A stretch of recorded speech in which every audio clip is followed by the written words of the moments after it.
We need to use our own military to secure our own southern border and our northern border, too.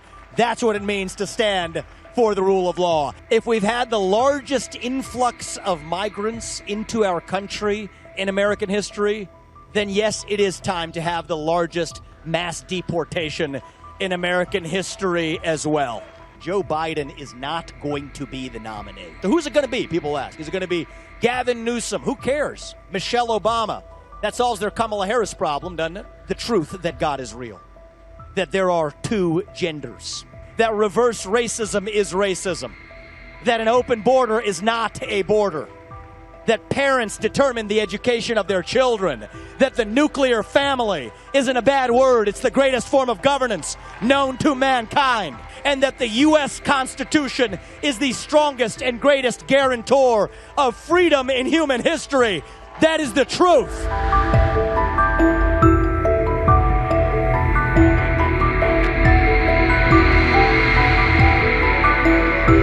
We are in the middle of a war in this country.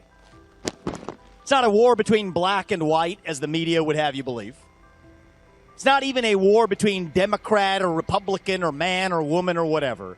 It is a war between those of us who love the United States of America and our founding ideals, and a fringe minority who hates this country and what we actually stand for. And right now, more than ever, we need a commander-in-chief who is going to lead us to victory in that war. And that man is Donald J. Trump, the next 47th president of the United States of America. And I say this as somebody who ran against him in the primary. It is now time to make sure we elect that commander-in-chief. And so my announcement today, and I think every Republican candidate, honestly, at the national level should follow, is that, look, for any super PAC or C4 or whatever entity that supported me during that campaign, I'm publicly calling on them to use their resources to support Donald J. Trump in his re-election effort. And I want every other Republican candidate who ran for president to do the same thing. Because we are not working with a lot of time here. If my kids are in high school before we get this right, I don't think we have a country left. That's not exaggeration. We use words like America first. And I'm an America first conservative. I know many of you are too. But what does it mean to put America first? It means two things, two basic things. One is that we, the people, create a government that is accountable to us, not the other way around. That the people who we elect to run the government ought to be the ones who actually run the government. Not the shadow government in the deep state that's pulling the strings today. So if there's one thing that Donald Trump, I have full confidence, is going to get done as the next U.S. president, it will be to finally tame that bureaucracy, shut down that deep state. That is what draining the swamp is all about. Here's how we're going to do it. Get in there and fire 75% of federal bureaucrats. Actually shut down government agencies that should no longer exist. Fire people who have done a bad job in their positions. 8-year term limits for the bureaucrats who were never elected to their positions in the first place. This is how you finally drain the swamp. And that's the first one. The people we elect to run the government should run the government. And the second one is this. The moral duty of our leaders, the first and only moral duty of our leaders, is to the citizens of this nation, not any other one. The citizens of the United States of America. And I say this as the kid of legal immigrants to this country. That means your first act of entering this country cannot break the law. And that is why we need to use our own military to secure our own southern border and our northern border, too. That's what it means to stand for the rule of law. It means we complete that wall. It means we stop funding Central America until they've stopped the flow of migrants. Stop funding federal sanctuary cities. Actually end birthright citizenship for the kids of illegal migrants because it does not apply to them under the Constitution. And you know what? If we've had the largest influx of migrants into our country in American history, then yes, it is time to have the largest mass deportation in American history as well. That's not racist. That's not xenophobic. Look at me, people. That's what it means to stand for the rule of law in the United States of America. That's not too much to ask. The people we elect to run the government should run the government. And the moral duty they owe is to the citizens of this nation, not any other one. See, we spend a lot of our time, I do this on TV too, I do this in the campaign, so I make the same mistake, criticizing Joe Biden and the radical agenda. I want you to mark my words today. They are leading us into a trap because Joe Biden is not going to be the nominee. That's the hard truth. So part of me, I want to come here and hit Biden in the next 10 minutes before we wrap this up, and that's easy to do.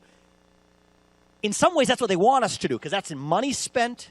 That is airtime spent, political capital with our electorate going after one man, which as late into this cycle, once the trials start, once the lawfare continues, and it's disgusting what we're seeing in this country, the weaponization of a justice system against one man that is decided by hell or high water. They have to stop him from re-entering the White House.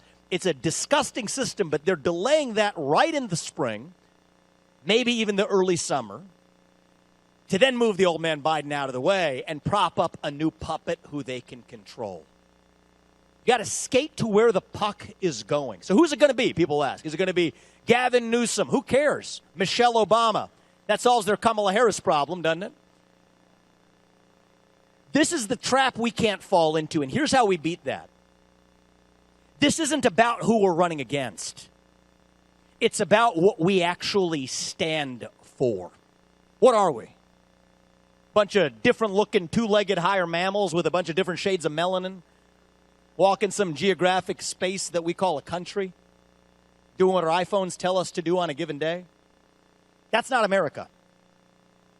America is a vision of what that place can be. And that's what we've lost in this country, but it's up to us to revive it. You think about that next generation. I love all the young people I see in this audience.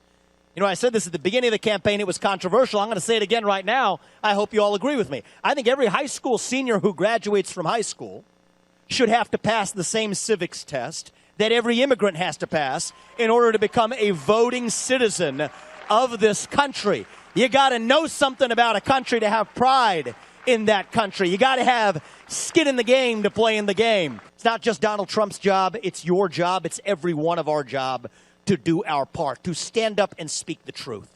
Speak the truth without apology. Speak it with a spine. So we're doing it every step in this movement. It's what's going to get us to the finish line. The truth that God is real. That there are two genders. That fossil fuels are a requirement for human prosperity so we can drill, frack, burn coal, embrace nuclear energy. That reverse racism is racism. That an open border is not a border. That parents determine the education of their children, that the nuclear family isn't a bad word, it's the greatest form of governance known to mankind, that capitalism lifts us up from poverty, that there are 3 branches of government in the United States, not 4, and that the U.S. Constitution is the strongest and greatest guarantor of freedom in human history. That is the truth. We fight for the truth. We stand up for the truth. That is what won us the American Revolution. That is what reunited us after the Civil War. That is what won us 2 world wars and the Cold War. That is what still gives hope to the free world. And if we can revive that dream over group identity and victimhood and grievance, then nobody in the world, not a nation, not a corporation, not a virus, not China, is going to defeat us. That is what American exceptionalism is all about, and that is what we will revive this year to save our great country.